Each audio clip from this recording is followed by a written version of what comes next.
laal geelee takka qabda ta hedduu jaalattu xiqqeenya keessan irraa kaastanii wajjin guddatan rakkoo fi bal'oo hedduus wajji dabarsitan jireenya kee keessatti ishii dhabuu hin feetu.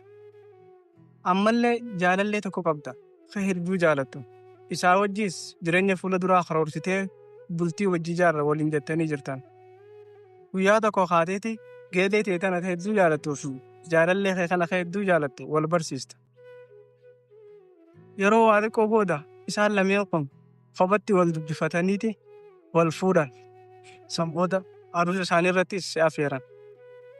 Isaan lachuu hedduu jaalattaa beef. Mee maal goota? Aruusa san ni dheeyxamoo hin dheeyxu?